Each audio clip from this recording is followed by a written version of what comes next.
So the subject I want to talk about today is, when did Satan or the works of Satan enter into the churches? Um,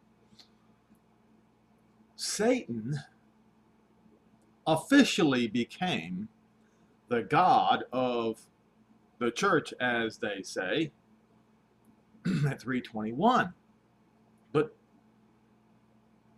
it didn't happen overnight, folks. Um, it started as a little bit of leaven.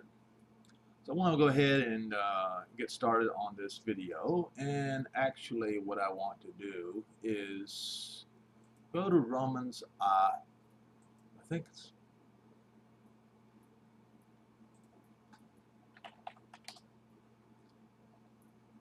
we'll just start with the words of Paul here.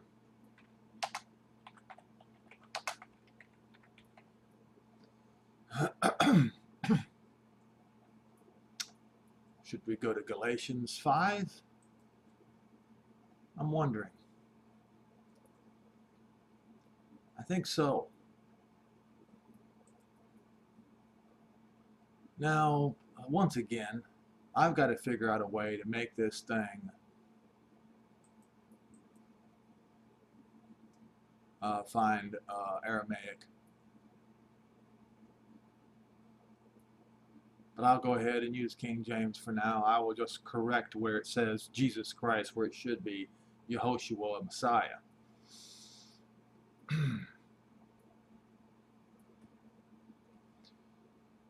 He says, "Stand fast, therefore, in the liberty whereof Messiah has made us free, and not be entangled again with the yoke of bondage." He was talking about the circumcision, especially for the Gentiles. The Gentiles were not required to be circumcised. And to be circumcised would have put him under the yoke of the old covenant, which condemned. It rendered judgment. It made everyone sinners, even Moses. Because even Moses did not circumcise his own son on the 8th day. And it almost took the life of the child. Because circumcision of the heart is what's required. And the new covenant, embracing the new covenant, is the circumcision of the heart. I will get to that in just a few minutes. "Behold, I, Paul, say unto you, that if you be circumcised, Messiah shall profit nothing in you. I testify again to every one man that is circumcised, he is a debtor to do the whole Torah." No, all the requirements of the old covenant he's required to do. Okay. "Messiah is become of no effect unto you. Whomsoever of you is justified by the works of the Torah." Please do not twist this, folks. "You are fallen from grace, for we through the Spirit wait." We are waiting for something that is to come. The new covenant that is to come. The new covenant is not here yet. We're waiting for the new covenant. Who's the new covenant for? It's for Israel. What is within the new covenant that Israel is waiting for? Mercy. The part where it says, "I will have mercy upon their unrighteousness, and their sins will I remember no more." That's what we're waiting for. Circumcision of the flesh points to condemnation. Circumcision of the heart points to grace, mercy, remembering of sins no more. "For in Yehoshua Messiah neither circumcision avails anything, nor uncircumcision, but faith which works by love your neighbor as yourself." He's talking to the Galatians folks. And he's saying, you did run well. Who hindered you?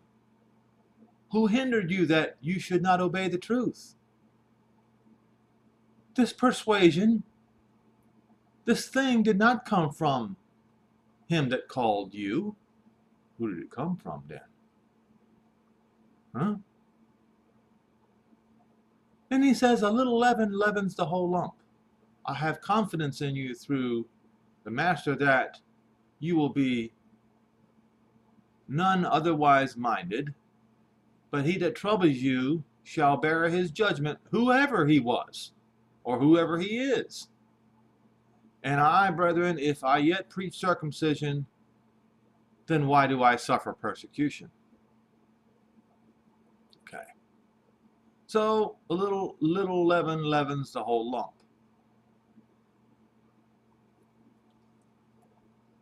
Now, verse 16, it says, This I say, then walk in the Spirit, and you shall not fulfill the lust of the flesh. For the flesh lusts against the Spirit, and the Spirit against the flesh, or makes war. They make war against each other. These are contrary the one to the other, so that you cannot do the things that you used to. If you're led by the Spirit, you're not under the Torah.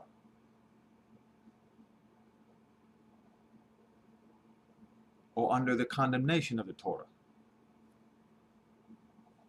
Remember, so when the circumcision of the heart comes, then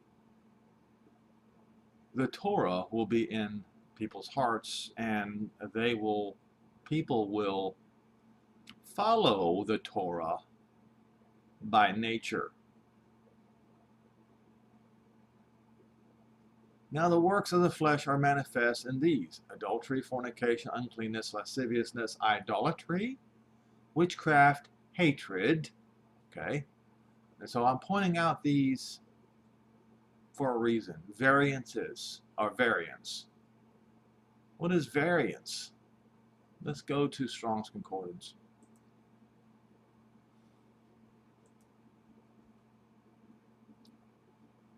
Strife.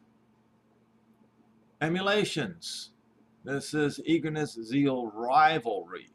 Rivalry. Wrath.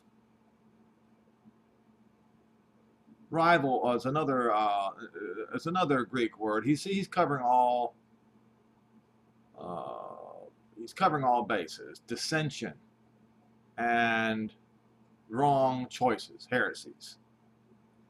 Envyings, murders, drunkenness, revelings, and such of like I tell you, of which I tell you before, and I have told you in the past. That they that do such things shall not inherit the kingdom of Jehovah. For the fruit of the Spirit is love, joy, peace, long-suffering, gentleness, goodness, faith, meekness, temperance, and against such there is no condemnation by any law. There is no law that can condemn this. And they that are of Messiah have, as it says, crucified the flesh with the affections and the lust. Now,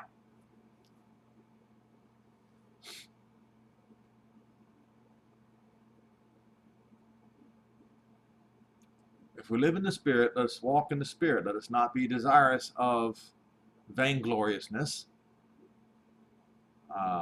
challenging one another, or envying one another. All right. Now, with this template here, I'm going to go to Revelation 2. Now, once again, I'm asking the question, when did this leaven begin to enter into the church? Churches. Well, we'll start in verse 1. Unto the church of Ephesus write these things, says he that holds the 7 stars in his right hand, and who walks in the midst of the 7 golden candlesticks. The 7 golden candlesticks represents churches. The crown of 12 stars represents Israel.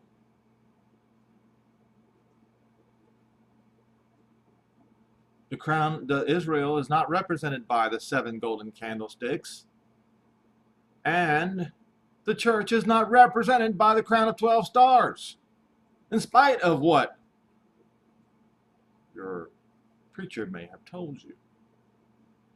I know your works and your labor and your patience, and you can't bear those that are evil. And you have tested them who claim that they are sent forth, and they are not, but you found them to be liars. And you have borne and has patience, and for my name's sake. They got his name right. They knew his name. You have labored and you have not fainted. Nevertheless, I have somewhat against you, because you left your first love. Remember therefore from where you have fallen, and repent and do the first works, or I will come unto you quickly and will remove your candlestick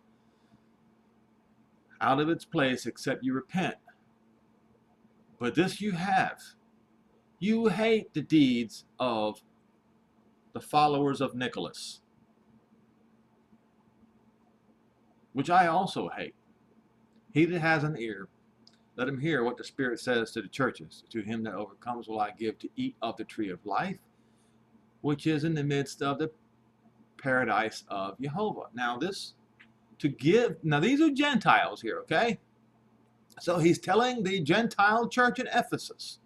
Now there were some Jews among them, but the vast majority of them were Gentiles. But he's telling them, because you can clearly read in Revelation 21, I believe it's 21, where it talks about the tree of life that's going to be placed in the New Jerusalem, that these Gentiles, you can read that only the leaves are for the Gentiles. Let me go. I need to go there.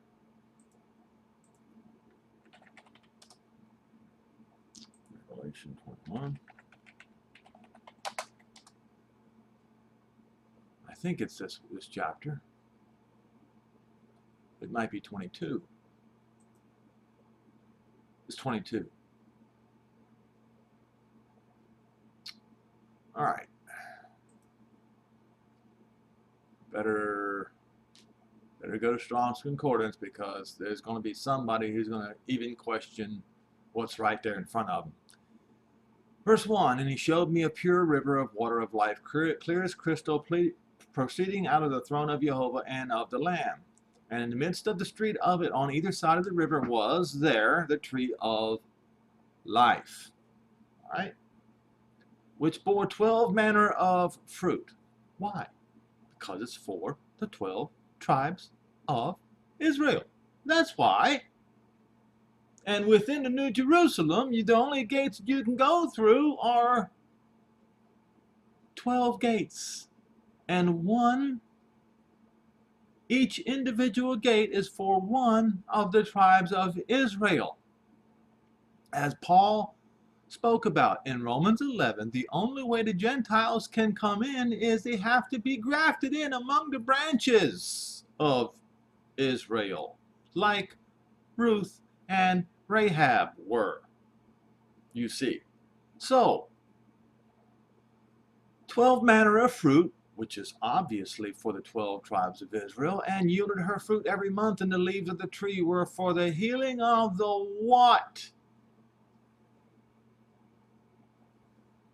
The ethnos. What is that?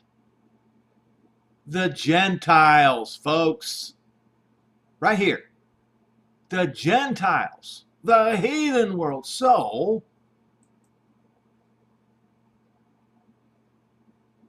the tree of life, the fruit that gives everlasting life, is only for the people of Israel, and the leaves were for the healing of the nations. But look what he says here. Look what he says here to the Gentile churches that overcome. To him that overcomes will I give to eat of the tree of life, which is in the midst of the paradise of Jehovah. Now, to eat of the tree of life would be eating of the fruits. But the fruit in the tree of life is one of 12 types of fruit on that tree, one for each of the tribes of Israel. So they will have the same access to the tree of life as the children of Israel. Okay? Now, verse 8. And to the angel of the church of Smyrna write, these things says the first and the last, who is dead and is alive. I know your works and your tribulation and poverty, but you are rich. And I know the blasphemy of those who claim that they are Jews and are not, but of the synagogue of Satan. Now, for many, many years, for thousands of years, or nearly thousands of years, the Christians have claimed that the Jews are of the synagogue of Satan. Well, we learn in the very next section where the synagogue of Satan was located in those days, and that the synagogue of Satan was the altar of Zeus. Did the Jews in the days of John worship at the synagogue of Zeus? Did they worship at the altar of Zeus? I think not. So who worships at the altar of Zeus? Jesus? Anyone? I will continue. Fear none of these things which you shall suffer. Behold, the devil shall cast some of you in prison, that you be tried, and you have tribulation for 10 days. Be you faithful unto death, and I will give you a crown of life. He that has an ear, let him hear what the Spirit says to the churches. He that overcomes shall not be hurt by the second death. And to the angel of the church in Pergamos write these things, says he has a sharp sword with two edges. I know your works, and you dwell where even Satan's seat is, the altar of Zeus. And you hold fast my name, and you have not denied my faith, even in those days where Antipas was my faithful martyr, who was slain among you where Satan dwells. Where was Antipas killed?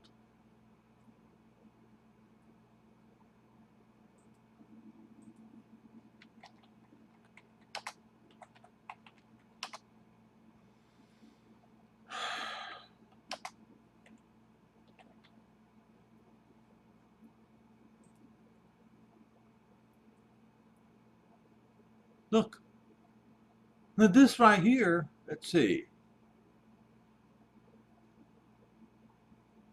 is on CBN.com, a Christian channel.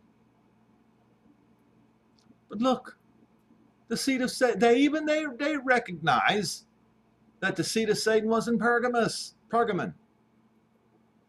You see?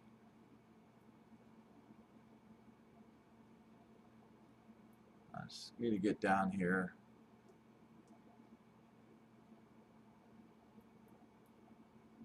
The people of Pergamon were known as temple keepers of Asia. The city had 3 temples dedicated to the worship of the Roman emperor, another one for the goddess Athena, and the great altar of Zeus, the king of the Greek gods. Many scholars believe this altar is the throne of Satan mentioned in the book of Revelation. The word throne is used in a personal private residence, and it was a chair for the lord of the house, the master of the house, says renter. The fact that Yehoshua would use this word means that Satan felt at home there. He sat on a throne there. It was his territory. He was the master of that house. Okay? But you can read the rest of this if you want. It talks about patients in their little hospital that they have there, entered into an underground tunnel where they drank a sedative and spent the night in the dormitories of the Asclepion, where non-poisonous snakes crawled around them all night, and they were told that the serpent god Asclepios would speak to them in a dream and give them a diagnosis. you see. But anyway, I digress. So clearly, Antipas, here we go. Antipas, the pagan priests, went to the Roman emperor and complained that the prayers of Antipas were driving their spirits out of the city and hindering the worship of their gods. As punishment, the governor ordered Antipas to offer a sacrifice of wine and incense to a statue of the Roman emperor and declare that the emperor was Lord and God. Antipas refused.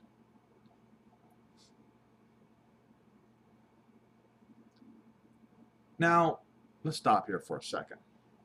I pointed out many, many times that Satan entered into the Roman emperor Caligula. And from that point on, around between, 38 and 42 CE, is when Satan was cast out of heaven and entered into the Roman emperor.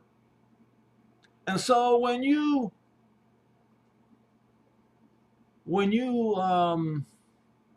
give incense to the statue of the Roman emperor and declare that the emperor was Lord and God, then you are declaring that Satan.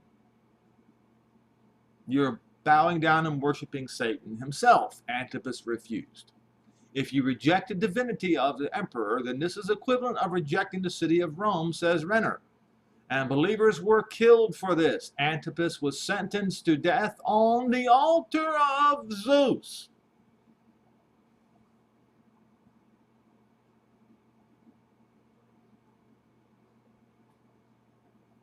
Renner describes the method of execution suffered by Antipas. They would take the victim, place him inside the bull, and then they would tie in such a way that his head would go into the head of the bull.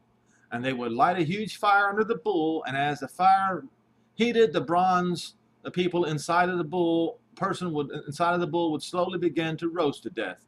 As the victim would begin to moan and to cry out in pain, his cries would echo through the pipes in the head of the bull, so it seemed to make the bull come alive.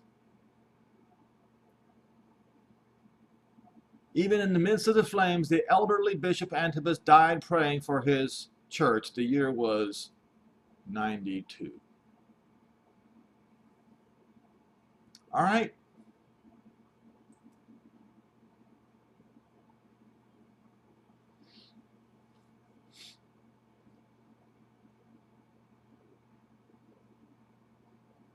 He refused to bow down and worship the Roman emperor.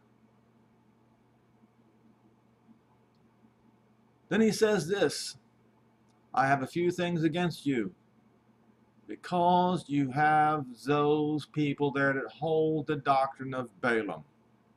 What was the doctrine of Balaam? Well, he describes this in exact terms here. He taught Balak to cast a stumbling block before the children of Israel and to eat things sacrificed unto idols and to commit fornication.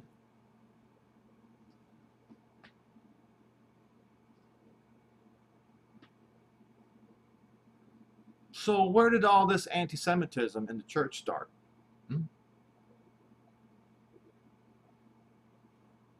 Casting stumbling blocks before the children of Israel. When did this begin? In the church? Well, we can plainly see, look at here. When John wrote the book of Revelation, as he himself said in Revelation 1 and verse 9, John was exiled to the island of Patmos in 95 during the persecution by the Roman Emperor Domitian between 81 and 96. All right, so you can get the general idea when he wrote this, which means is during that time is when this leaven of casting a stumbling block in front of the people of Israel, in front of the Jews, was starting right around that time. Right around between 81 and 96. Just a few years after, well, almost 100 years after the death of the Messiah. So it wasn't that long.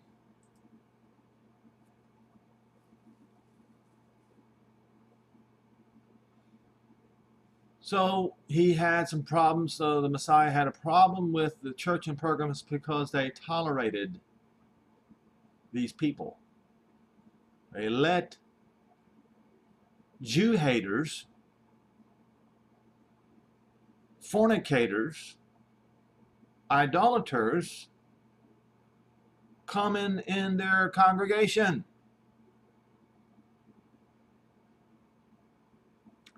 Verse 15. So also, not only that, you also have them to hold the doctrine of Nicholas. Jolly old Saint Nicholas, as they say. Which thing I hate? Repent, or I will come against you quickly, and will fight against them with the sword of my mouth. He that has an ear, let him hear what the Spirit says unto the churches. To him that overcomes will I give to eat of the hidden manna, and will give him a white stone, and in the stone a new name written, which no man knows except he that receives it. Now this one.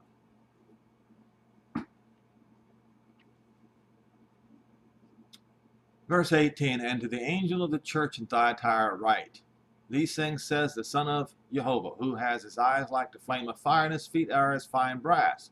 I know your works, your charity, service, faith, and your patience, and your works, and the last to be even more than the first. Notwithstanding, I have a few things against you, because you have tolerated that woman Jezebel, who calls herself a prophetess, to teach and seduce my servants to commit fornication and to eat things sacrificed to idols.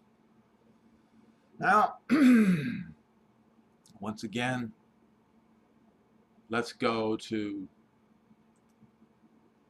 I believe it's in 18, or is it here?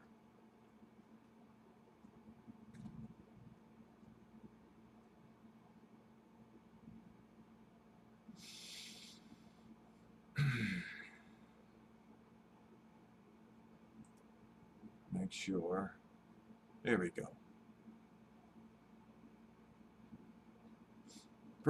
Chapter 17, verse 1. And then came one of the seven angels who had seven vials, and talked with me, saying, come here, and I will show you the judgment of the great whore. Why is she a whore? Let's look at Revelation 2 for a second. What do whores do?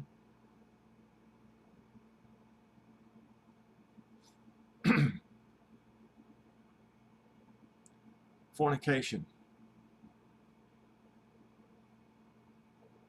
adultery, and idolatry. See, fornication, eat things sacrificed to idols. That's what whores do. See the similarity? Jezebel, a woman. This whore is a woman.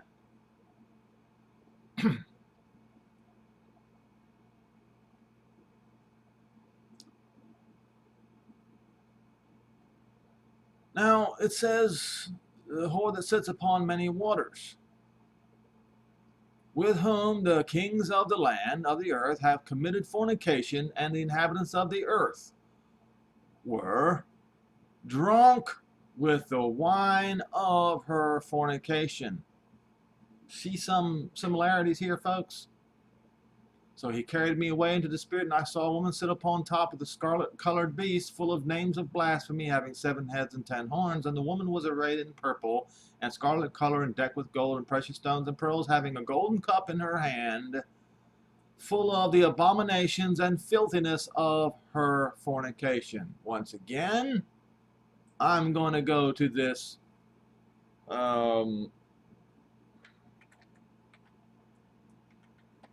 ecclesia and synagogue. I'll do it again and again and again. I think.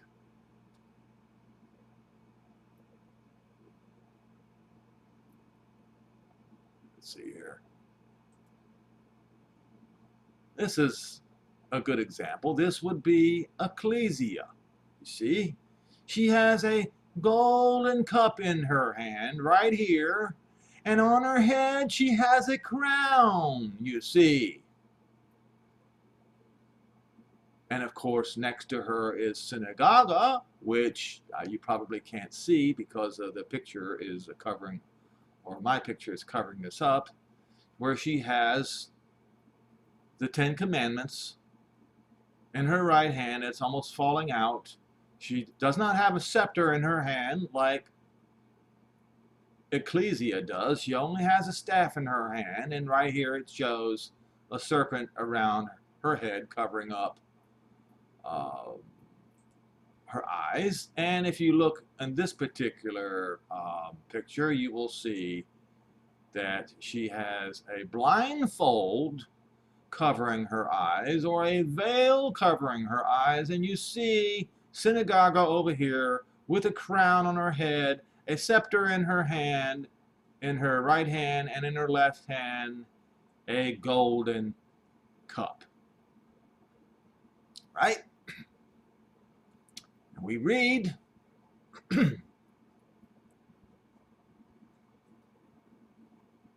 decked with gold and precious stones and pearls, having a golden cup in her hand, full of abominations and the filthiness of her fornication.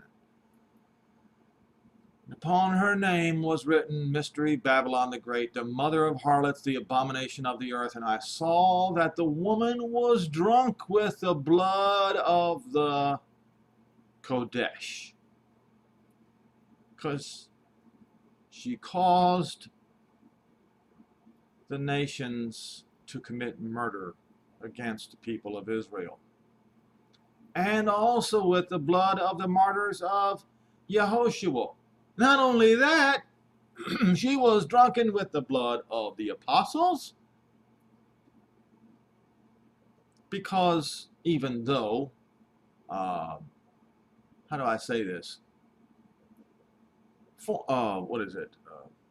Idolaters and fornicators, they killed the apostles.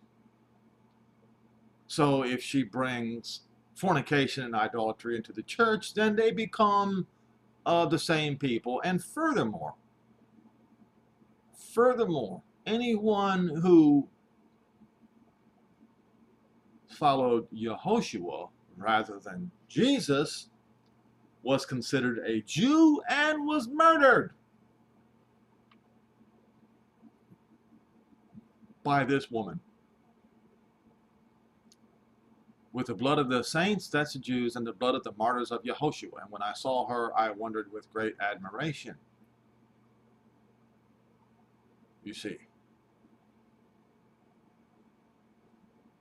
And we can go to Babylon is fallen. Right here, verse 3 of Revelation 18, for all the nations have drunk, all of the Gentiles. That word ethnos, let's look at it again, folks. Gentiles. That hurts, doesn't it?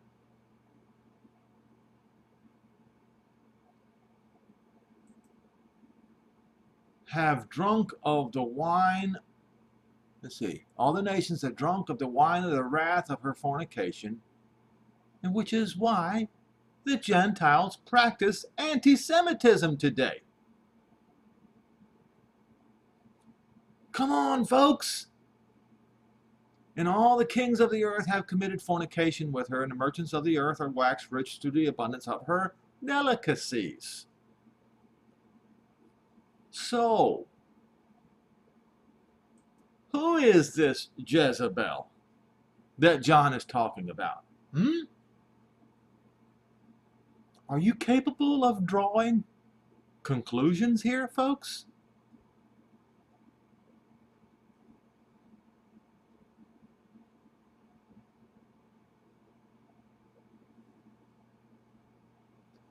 And it says right here, and I gave her space to repent of her fornication. How much space did he give her? Looks to me like it's nearly 2,000 years of space.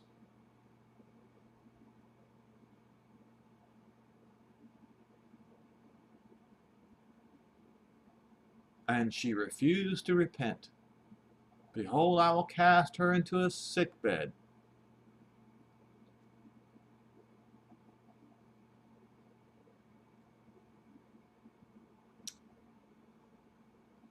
A sick bed, folks. All right.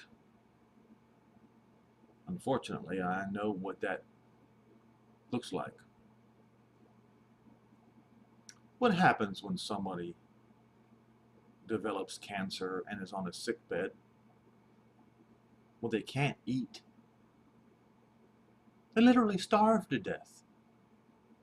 If you want to know the truth, this is what happens. So this sick bed, which is the reason why it says about, oh, well, I'll get to that, a sick bed, okay? And it says, and them that commit adultery with her into great tribulation. So you folks who go to her churches, worship her idols, surnamed Zeus, yeah, that one, you're going to be cast into great tribulation. He gave her room to repent, nearly 2,000 years worth of room.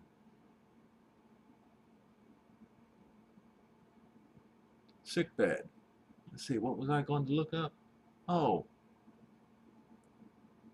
one day. I went over this yesterday. Verse 4 of Revelation 18, and I heard another voice from heaven saying, come out of her, my people. That would be the Kodesh, that would be the Jews, that would be Israel. That you be not partakers of her sins, that you receive not of her plagues. This is the sick bed that she is going to be thrown in, folks. Because her sins have reached unto heaven, and Jehovah has remembered her iniquities. Reward her even as she rewarded you. The destruction of Jerusalem, the besieging of Jerusalem, where the people inside of the city were starving to death, and reward unto her double. Give her double in her works, and in the cup which she has filled, give to her double. Now, this did happen to Constantinople one time, right? Rome number 2. It's going to happen to Rome number 1 at the very end. How much she has glorified herself and lived deliciously, so much torment and sorrow give to her, because she says in her heart, I sit as a queen. Right here. She sits as a queen. See that crown on her head? See that golden cup? And her scepter. I sit as a queen.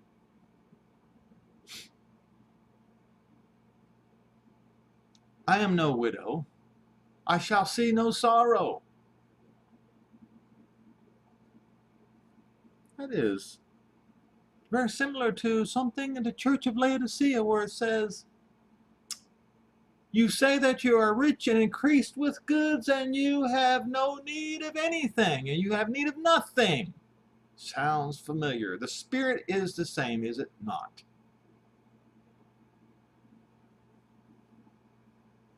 Therefore, for this reason shall her plagues come,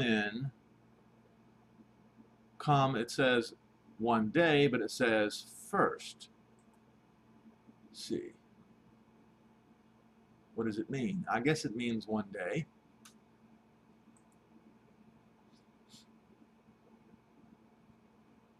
Death, sorrow, and that horrible, horrible word, famine, lack of food. and she shall be utterly burned with fire, for strong is Jehovah Elohim that judges her.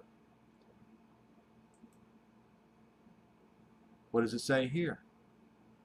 Verse 21 of Revelation 2. I gave her space to repent of her fornication, and she repented not. Behold, I will cast her into a sick bed. And as I said before, those of you who know what the sick bed is,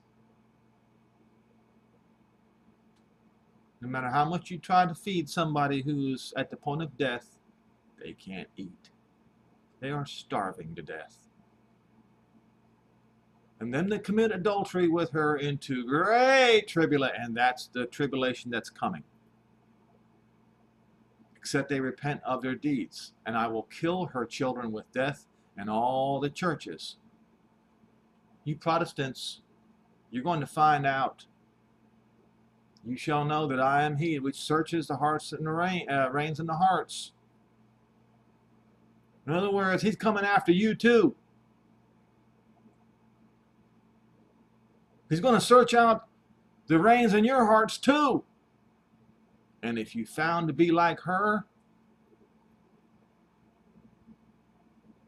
you get the same treatment. Do you want to persecute the Jews? You want to commit adultery, fornication? You want to commit idolatry with your graven image up there in your house of worship on Sunday morning? Is that what you want to do? He's going to search you out, he says. If she's not going to escape, how are the rest of the churches going to escape?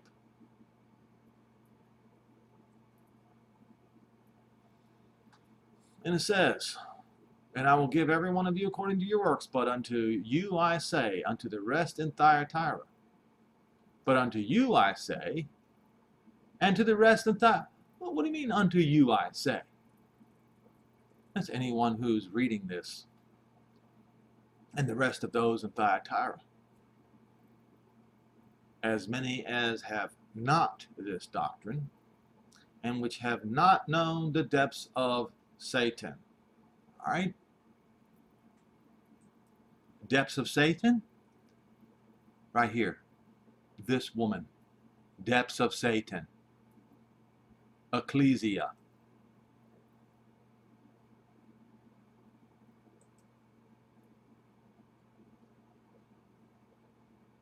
As they say, I will put upon you no other burden, but that you already have, hold fast till I come. And he that overcomes and keeps my works unto the end, to him will I give power over, hold it, over the Jews? Is that what it says? No, it does not. Let's look at this again, folks. Power over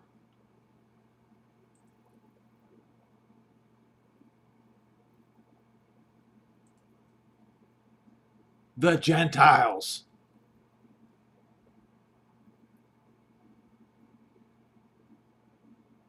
Well, that's going to be given to Israel.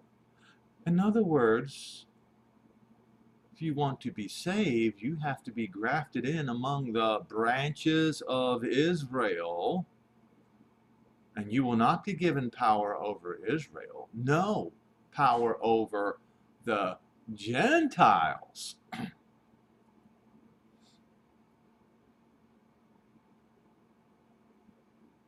And the shepherd, see, it says shepherd, to act as a shepherd. The shepherd will rule them with a rod of iron, as the vessels of a potter, and they shall be broken to shivers, even as I have received of my Father, and I will give to him the morning star. He that has an ear, let him hear what the Spirit says to the churches.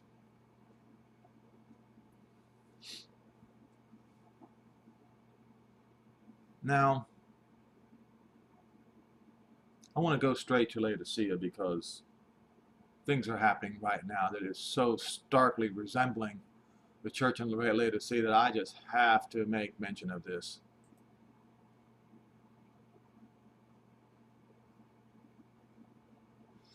Unto the angel of the church of Laodicea, write, these things says the true, the faithful, the true witness, and the first fruit is how this should be read. The first fruit of the what? Of the creation? Yes, he was created.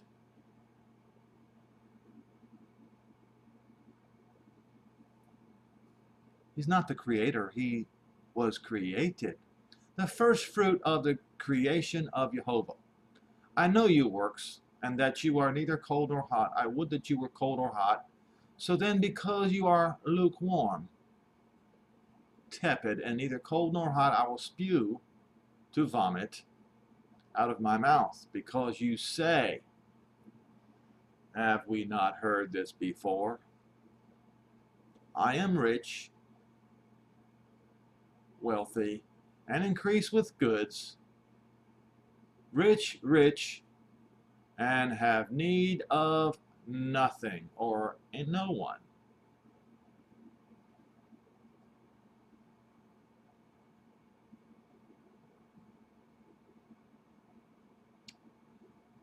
Let's see. I want to, at this time, there is something that President Trump did the other day that's disturbing. I'm just trying to remember what it was.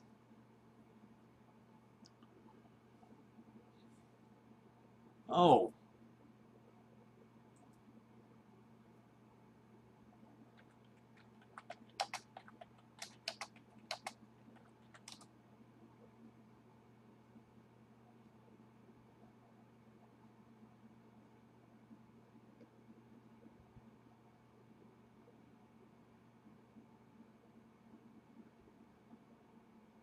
It is his retweet.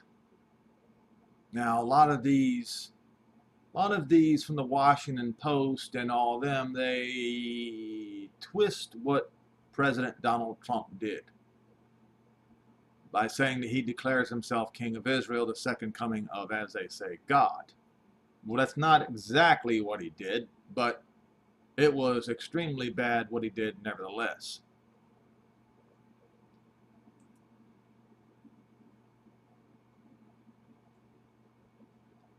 What he did was he retweets something by, why is this thing bouncing up and down?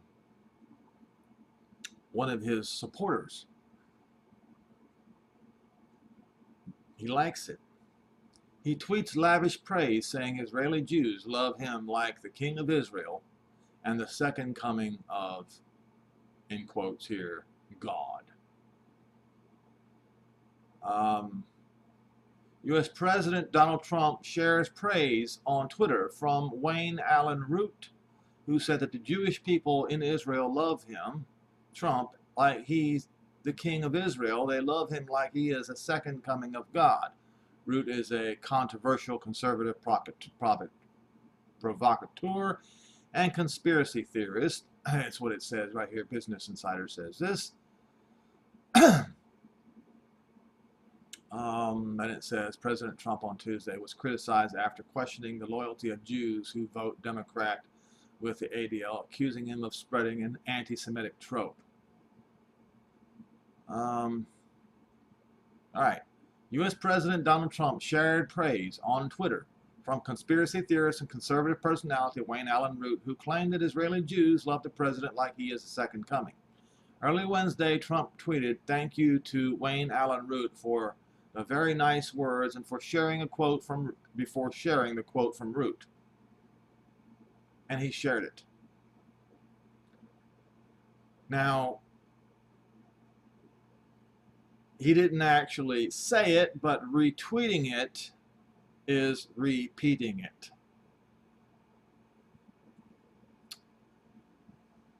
And so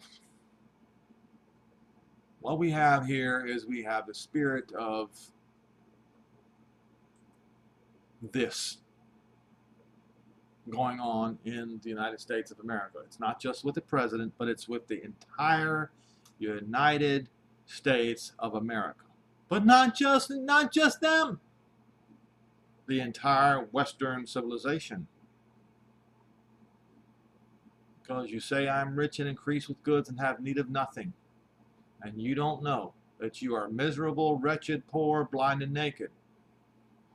I counsel you to buy of me gold tried in the fire. We all know what that means. That's great tribulation. That you may be rich, and white raiment, that you may be clothed. And that the shame of your nakedness do not appear. And anoint your eyes with eye salve, that you may see. As many as I love, I rebuke and chasten. Be zealous therefore and repent. And he says, behold, I am standing at the door and am knocking. Now,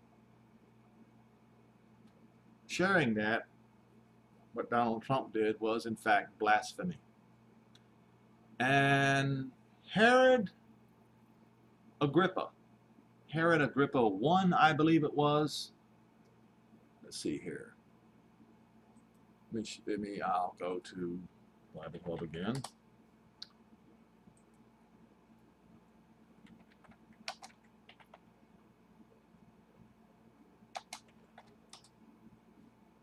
Oh, Herod.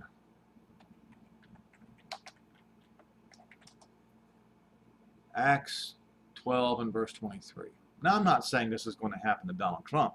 No, that's not my point. My point is, if Herod couldn't get away with it, how is the president going to get away with it? Let's see here.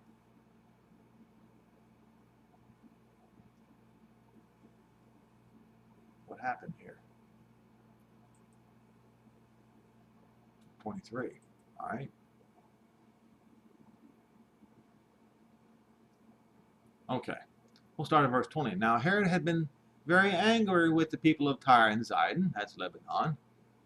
But they came to him with one accord, and having made Blastus, the king's personal aide, their friend, they asked for peace because their country was supplied with food by the king's country. Now,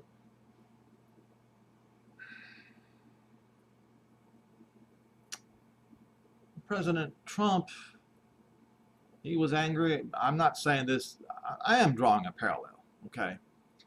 He's saying that the Jews in the United States, by voting Democrat, they are disloyal, okay? And by that he meant disloyal to Israel.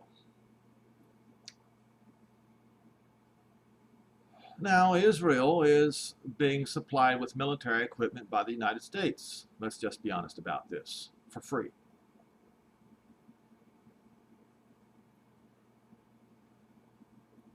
Verse 21, so on a set day, Herod, arrayed in royal apparel, sat on his throne and gave a speech to them, to the people of Lebanon. And the people, they kept shouting, the voice of a God and not a man. Then immediately an angel of Jehovah struck Herod Agrippa because he did not give glory to Jehovah, and he was eaten by worms and he died. Now, when Mercury, see Mercury.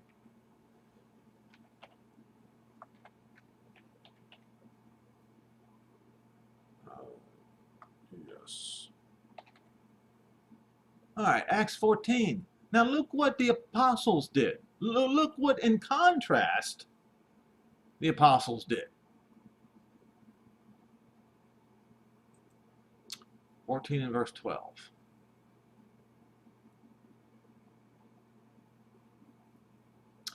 We'll start at verse 8. And in Lystra, a certain man without strength in his feet was sitting, a cripple from his mother's womb, who had never walked, probably either spina bifida or cerebral palsy.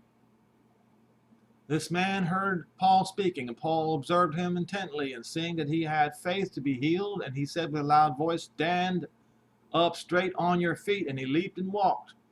Now when the people saw that what Paul had done, they raised their voices, saying in the Lycaonian language. The gods have come down to us in the likeness of men. What was Paul's reaction? And what was Barnabas' reaction? And Barnabas, they called Zeus.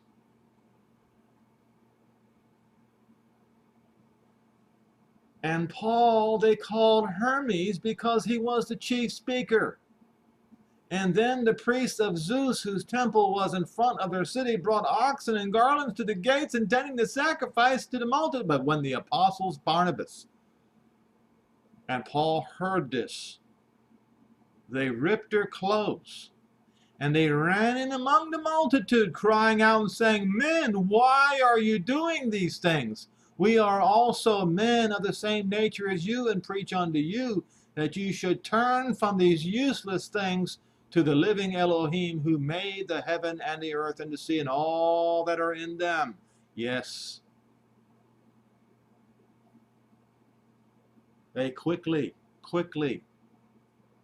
rejected the honor of the gods and gave glory to the Almighty Jehovah in heaven.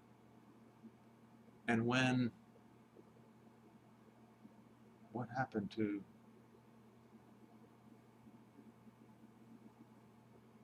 I guess I used this now I gotta go back, find it here. Oh, here we go. But when Herod did not immediately give glory to Jehovah, he was eaten by worms and died.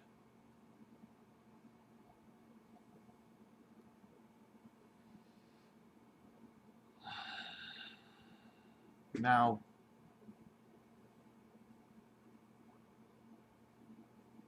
just so everyone knows that now that yet another election is coming in the fall,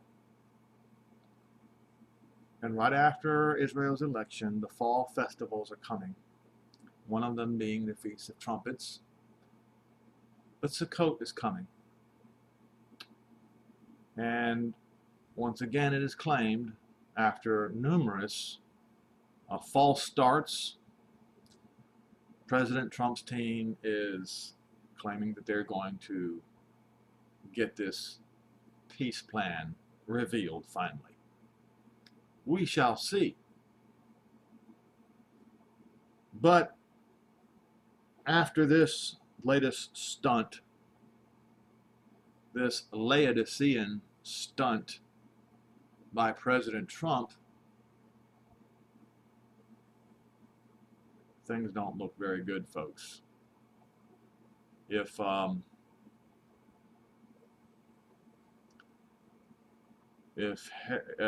Herod Agrippa didn't get away with it,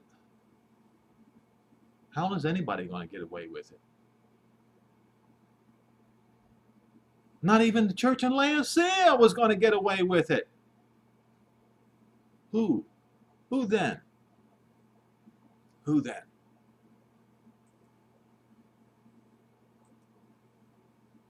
I will show you who.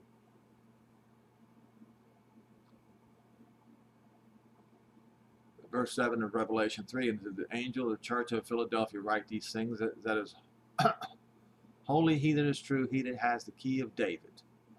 The key of David is to the city of Jerusalem. The keys of Satan is to Rome. And the son of David, he opens and no man shuts and no man opens. Now remember, Philadelphia is a Gentile church. I know your works. Look, I have set before you an open door. To where? To the New Jerusalem. The same one that people of Smyrna, I believe it was Smyrna, that's going to be able to eat of the tree of life. And no man can shut, for you have a little strength. Where is the strength? Love. Love for their fellow man and for the Jews.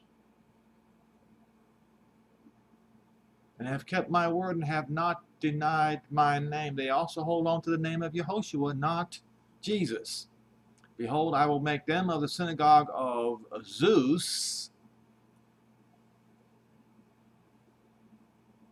who say that they are spiritual Israel, and they are not, but they lie. And behold, I will make them to come and worship before your feet.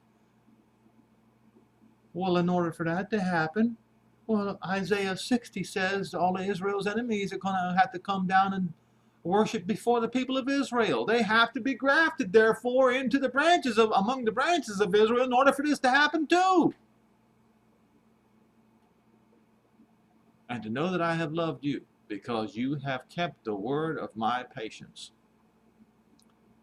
Because you've done all these things here, didn't deny his name, you kept his word, I will keep you from the hour of trial, which shall come upon the entire world to try them. Proof, to make proof. This is what I counsel you to buy of me: gold, tried in the fire, tried in the fire. In other words, the church of Laodicea, they say that they are rich. We are the greatest, and increase with goods, and have need of nothing, and they do not know that they are miserable, poor, blind, and naked. They exalted themselves. They will have to go through the hour of temptation that is going to come upon the entire world, according to John. John implies this. It wasn't John that implied this, it was the Messiah himself. I counsel you to buy of me gold tried in the fire, that you may be rich, and white raiment may be put upon you. Well, this happened to people in the Maccabean era. Even some that were righteous were killed so that they could have white raiment put upon them. That's what is written. That your shame and your nakedness do not appear, and anoint your eyes with eye salve, that you may not see, or that you may see. Now, if President Trump could see, he would not dare repeat such a thing. He wouldn't dare repeat this.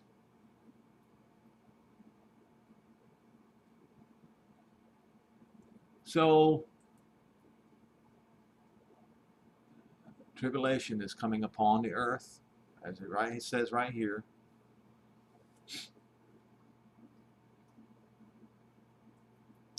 The haters of the Jews are going to not only have to bow down and worship at the feet of the Jews, but they're also going to have to bow down and worship at the feet of these Gentiles who did not sully the name of Yehoshua, as the followers of Zeus have done, or Jesus has done. Behold, I come quickly, and hold fast in what you have, let no man take your crown. Him that overcomes will I make a pillar in the temple of my Elohim, and he shall go no more out, and I will write upon him the name of my Elohim. What is his name anyway? Jehovah. He's going to write upon him the name of Jehovah and the name of the New Jerusalem, which comes down out of heaven from my Elohim, and I will write upon him my own fresh name.